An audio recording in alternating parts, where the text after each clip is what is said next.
একটু বাইরে ছিলাম। আপনাদের সাথে বা আপনার এটাতে কোনোভাবেই আপনি ইনভলভ না। প্রথমত আপনার দল ইনভলভ না, আপনাদের মালিক পক্ষ ইনভলভ না, অবশ্যই আপনারা ইনভলভ না। কিন্তু যে ঘটনাটা ঘটেছে, এই ঘটনা ঘটার পরে আমরা এটা কর্তৃপক্ষকে অবহিত করেছি। বাংলাদেশ ক্রিকেট বোর্ডের মিঠু ভাই এখানে বসে ফোন করেছে, বাট এটা সমাধান হয়নি। আবারও বলছি যে এটা একটা জাস্ট আমার তাকে বলতে হবে। আচ্ছা, জিনিসটা হলো একটা মিসকমিউনিকেশন হতে পারে আপনাদের সাথে। আর আমি যতটুকু জানি যে আপনারা যদি তার সাথে কথা বলেন, আমরা তো কথা বলেছি। মানে মিরাজ ক্যাপ্টেন হিসেবে আপনার প্রতি আমাদের রিকোয়েস্ট, আপনি আমাদের ভাই, কারো বড় ভাই কারো ছোট ভাই, আপনি এটা সমাধান করবেন। আমরা আজকে প্রেস কনফারেন্সটা আমরা বয়কট করছি। আচ্ছা দেখেন, একটা হয়তো মিসকমিউনিকেশন হতে পারে। জিনিসটা আমি তার সাথে কথা বললে জিনিসটা বেটার হবে, কারণ আমি জিনিসটা আসলেই জানতাম না। এটা আমরা জিনিসটা আসলেই জানতাম না, এরকম খেলার আগে এরকম জিনিসটা একটা ঘটেছে। বাট আপনার সাথে আমাদের কোনো কিছু নেই, আপনার দলের সাথে আবারও বলছি মিরাজ, জি আমরা আপনাকে ভাই মনে করি বলেই আপনার সাথে সরাসরি বলতে পারছি, এবং আপনি ডেফিনেটলি আমাদের ভাই। আপনি সিলেটের না, আপনি বাংলাদেশের। কিন্তু যে কাজটা হয়েছে মিরাজ, আমরা এই প্রতিবাদ স্বরূপ আপনি রাগ করেন না, মন খারাপ করেন না, এটা না করলে এটা সমাধান হবে না মিরাজ। আপনার দলের প্রতি, আপনাদের প্রতি অনেক শুভকামনা। আমরা আপনার কাছে দুঃখ প্রকাশ করছি।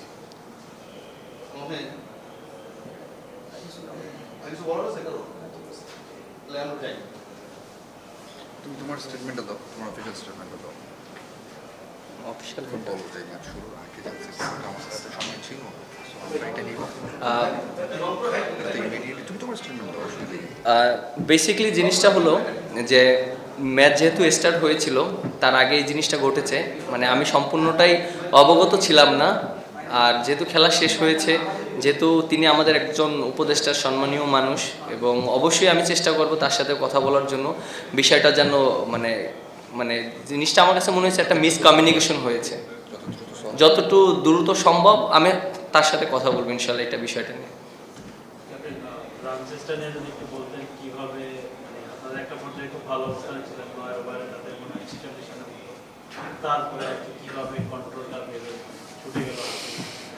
দেখেন, প্রথমে আমরা 20 থেকে 25টা রান কম করেছি। আর ডেথ ওভারে আমরা যদি রান করতে পারতাম তাহলে আমাদের জন্য ইজি হতো। তারপর আমরা খেলাটা ধরে ফেলেছিলাম। যদি একটা ওভার এক্সপেন্সিভ না রান দিতাম তাহলে জিনিসটা আমাদের জন্য আরও ইজি হয়ে যেত। 15 ওভার পর্যন্ত আমরা ম্যাচে ছিলাম। লাস্ট 5 ওভারে 50 রান ছিল, বাট আমার একটা ওভারে মার খেয়ে গিয়েছি। ওখানে ম্যাচটা আমাদের হাত থেকে সরে গিয়েছে।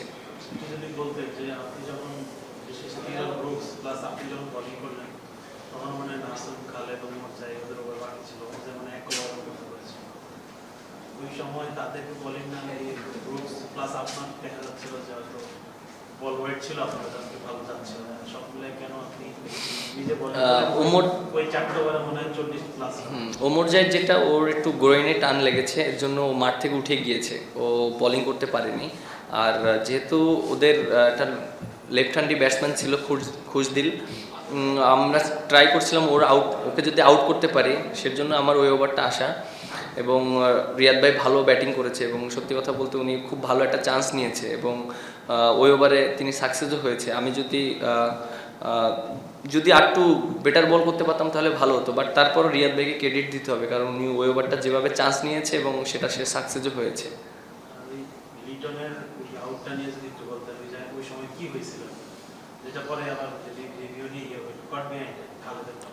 বলটা সুইং করেছিল এবং আম্পায়ার হয়তো বুঝতে পারেনি।